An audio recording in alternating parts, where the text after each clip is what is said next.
ছেলে হলে দুইটা, মেয়ে হলে একটা, আকিকা দিতে হয় কেন?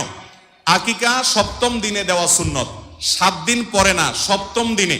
সপ্তম দিন মানে হলো যেই বারে সন্তান জন্মগ্রহণ করবে, শিশুর জন্ম হবে, ওই বারটা হবে প্রথম, এরপরে দ্বিতীয়, তৃতীয়, চতুর্থ, এভাবে করতে করতে সপ্তম দিনে আকিকা দেওয়া সুন্নত।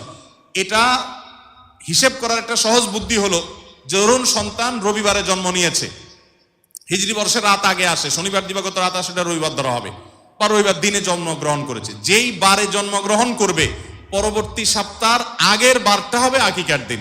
রবিবারে জন্মগ্রহণ করলে পরের শনিবার হবে আকিকার দিন, শনিবারে জন্মগ্রহণ করলে পরের শুক্রবার হবে আকিকার দিন, শুক্রবারে জন্মগ্রহণ করলে পরের বৃহস্পতিবার হবে আকিকার দিন। ওটা হলো সপ্তম দিন, ওই দিনটাতে আকিকা করা সুন্নত। আকিকাকে বিলম্ব করে অনেকে, যে কোরবানির সাথে করবো না, আকিকা সপ্তম দিনে করাটাই হলো কি সুন্নত। 14তম 21তম দিনে করার কথা হাদিসে আসছে। এখন কথা হলো, আকিকা ছেলেদের বেলায় দুইটা, মেয়েদের বেলায় একটাই, বৈষম্য কেন? এখানে নারীবাদী এসে হাজির, ঠিক না ঠিক? যে মেয়েদের বেলায় একটা, আকিকা কেন? দেখুন, আকিকার একটা অন্যতম উদ্দেশ্য হলো, এটা মানুষের সুস্থতার জন্য ইন্স্যুরেন্সের মতো। বিভিন্ন হাদিস থেকে বোঝা যায়, রোগ বালাই থেকে, বিপদ আপদ থেকে শিশুকে রক্ষার জন্য এটা কার্যকরী একটা ব্যাপার। আল্লাহ তাআলা মেয়েদের শরীরে তুলনামূলকভাবে ছেলেদের চাইতে বেশি ইমিউন বা রোগ প্রতিরোধ ক্ষমতা দিয়ে রেখেছেন। এই জন্য তাদের বেলা একটা হলে যথেষ্ট হয়ে যায়, ছেলের বেলা একটা হলে হয় না, দুইটা লাগে।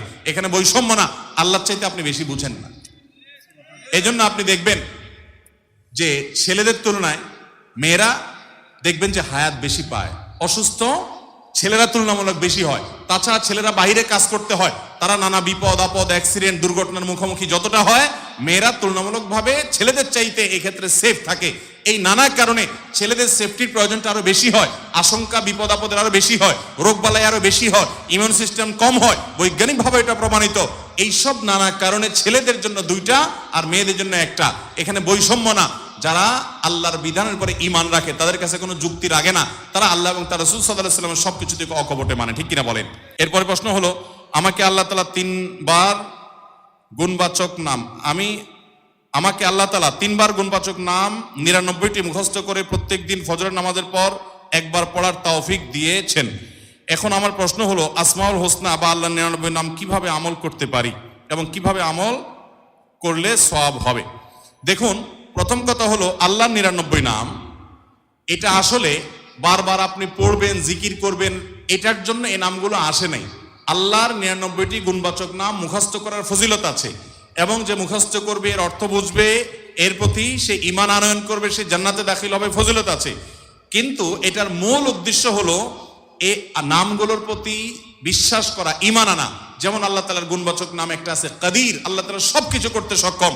আপনার কাজ হলো এটা বিশ্বাস করা যে আল্লাহ তাআলার সক্ষমতার বাইরে কোনো কিছু, আল্লাহ সব পারেন। আল্লাহ তাআলার গুণবাচক নামের ভিতরে একটা হলো সামিয়া, তিনি সবকিছু শুনেন। আপনার দায়িত্ব হলো এটা বিশ্বাস করা যে আমার রব সবকিছু, তার কাছে কিছু লুকানো যায়। তিনি বাসীর, সবকিছু দেখেন, তার কাছে কিছু লুকানো যায় না। তিনি আলিম, সবকিছু জানেন, কোনো কিছু তার অজানা না। এরকম গুণবাচক নামগুলোর অর্থ বুঝে সালাফের ব্যাখ্যা অনুযায়ী সেগুলোকে বিশ্বাস করা, ঈমান আনা, এটা হলো গুণবাচকগুলোর মূল কাজ। এর পাশাপাশি মুখস্থ করলে তার ফজিলত হাদিসে আছে। কিন্তু আমাদের দেশে অনেকে দেখা যায় অমুক নাম এতবার পড়লে অমুক লাভ হয়, এটা তাজরিবা দ্বারা এটা আমল হিসাবে কেউ করতে পারেন, কোনো অসুবিধা নেই। কিন্তু এটাকেই আল্লাহর গুণবাচক নামের মূল বানিয়ে নিয়েছে। যেমন প্রশ্নকর্তার প্রশ্ন থেকে বোঝা গেল এটা ভুল।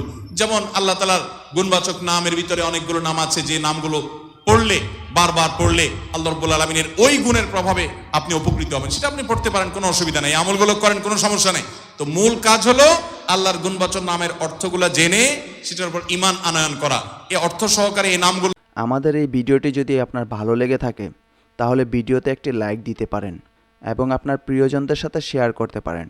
এবং এইরকম আরও ভিডিও পেতে আমাদের ইউটিউব চ্যানেলটি সাবস্ক্রাইব করে পাশে থাকা বেল আইকনটি অন করে দিন।